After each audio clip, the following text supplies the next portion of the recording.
बिस्मिल्लाहिर्रहमानिर्रहीम अस्सलाम वालेकुम। तो मेरे काश्तकार भाइयों, साडी गंदम की फसल जिस स्टेज ते पहुँच गई है तो इत्थे आके असी एक आखिरी फैसला आखिरी डिसीजन लेना और बहुत अहम आ कि असी इहदी आखिरी आबपाशी जिहड़ी है ना वो कदों करनी है और किद्दां करनी है और किहड़ियां चीज़ां नूं असीं मद्देनज़र रखना कि साडी आखिरी आबपाशी जिहड़ी है, क्योंकि इत्थे आके तुहाडा 8 ਤੋਂ 10 मण फी किले का फैसला हुंदा वा। अगर आबपाशी गलत हो जाए तो तुहाडी 10 मण ते तुहानूं कमी आएगी, अगर इत्थे आबपाशी सही होवे आखिरी आबपाशी तो फिर असीं 8-10 मण का इजाफा कर लैंदे। तो साडी ये कीमती फसल है, इनू खराब होने तो बचाओ। सब तो पहले तो तुसी ये देखो कि डेट ऑफ काश्त की है, फिर ज़मीन देखो कि हल्की महरा रेतली आ या मतलब भारी महरा ज़मीन आ, बुढ़ दी ज़मीन आ, नशेबी ज़मीन आ, नीवें खेत आ। तो इसका फैसला जिहड़ा है ये फिर होना वा कि असीं इहदी आखिरी आबपाशी जिहड़ी वो किद्दां करनी है। जिस तरह हुण मैं खेत दे विच मौजूद आ, सब तो पहली गल तो यह है कि निशानी इहदी मैं 2-3 निशानियां तुहानूं दस्सांगा। पहली निशानी ये है कि यह जिहड़ी डंडी है ना ये थोड़ी जी येलो हो जाती है। जो येलो हो जाओ तो समझो ये अपने ही पानी दे विच तुहाडी गंदम पक जाएगी।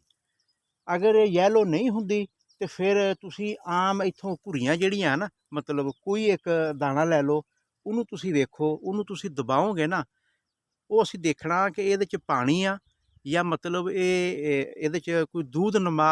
अगर दूध नमा तो वो गाढ़ा वा या पतला वा।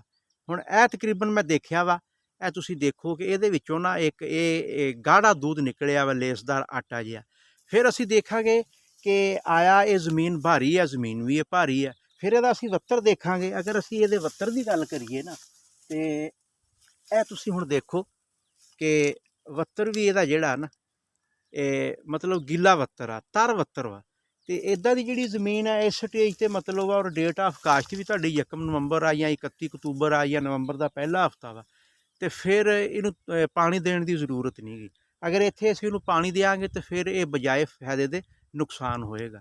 तो दूसरा तुसीं उत्तों कलर भी चैक कर सकते हैं। अगर तो थोड़ी जी पिलाहट मालूम हुंदी है तो दाना मिच्योर हो रहा वा और दाना पूरा बन गया वा, तो फिर उन्होंने पानी देने की जरूरत नहीं गी। क्योंकि आम तौर पर असीं देखिया वा कि गूगल नूं नहीं देखते, PDMA नूं नहीं देखते, जिमींदार पानी ला लेंदे, उत्तों हवा चल जाती है तो गंदम की फसल गिर जाती है, तो गिरन दे नाल नुकसान हो जाता। लेकिन एक चीज़ ज़हन च रखिया जो जिहड़ी थोड़ी जी पछेती काश्त आ या रेतली ज़मीन आ, उत्थे पानी की जरूरत आ। उत्थे तुसीं बेशक हुण जिहड़ा टंपरेचर आ 28-29 तो शुरू हो के 30-32-33-38 तक आइंदा दिनां च टंपरेचर चला जाना। और अमूमन साडी जिहड़ी गंदम की फसल आ उहनूं 22 मार्च तक पानी रिकमेंड करदा वा महकमा ज़राअत भी आपदी ज़मीन की नोईयत के हिसाब नाल। इत्थे एक होर मैं बहुत अहम गल तुहानूं दस दिंदा वां कि तुसीं मेरे नाल रहिया जो। मैं हुण तुहानूं दिखाउणा वां कि दूसरा जिहड़ी मेरी गंदम की काश्त आ कि उसकी पानी की स्टेज की होनी चाहिए है। देखो आ खाले वट तो इस पार मैं तुहानूं इस खेत दे विच दाखिल हुण मैं हो गया वा। तुसीं देख लो इत्थे असीं इहनूं देखांगे, इहदी रंगत भी बिल्कुल हजे लश ग्रीन आ और ये पछेती काश्त आ। ते इत्थे साडे इस स्टेज ते आके साडे इसनूं पानी भी लगेगा और मे भी हो सकता है इनू 2 पानी लग जाण, क्योंकि हजे तक ये सिट्टा बनिया वा, सिट्टे के अंदर दाना भी नहीं हैगा। तो मेरी गल का मकसद ये होएगा कि अपने अपने खेत नूं देखदियां होइयां तुसीं आखिरी आबपाशी का फैसला करना वा, तो फिर जाके तुसीं एक अच्छी पैदावार लैण दे विच कामयाब होवोगे।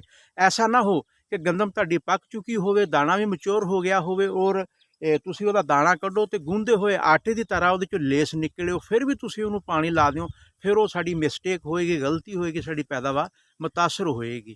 तुसीं इस डंडी नूं देखना वा, ਇਹ ਜਿਹੜੀ नीचे वाली डंडी है, अगर ये येलो हो गई है या हो रही है पानी नहीं लाना, फिर तुसीं दाने नूं देखना वा।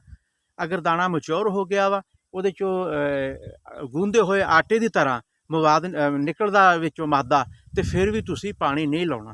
तो अगर दाना अद्धा बन गया वा तो वो पूरा भी बन गया वा लेकिन उहदे विच पतला पानी नमा दूध आ, फिर असीं पानी रिकमेंड करांगे, फिर तुसीं पानी लाउणा वा। लेकिन अपना गूगल नूं जरूर देखना वा, PDMA नूं जरूर देखना, मौसम नूं देखदिआं होइआं अपनी आबपाशी करनी आ, दर्जा हरारत भी देखना वा, आंधी जिहड़ी हवा की रफ्तार आ इसनूं भी तुसीं गूगल ते चैक करना। उम्मीद करते हैं कि मेरे किसान भाइयों नूं वीडियो पसंद आई होगी। नैक्सट वीडियो तक मैं इजाज़त चाहना। अल्लाह हाफिज़।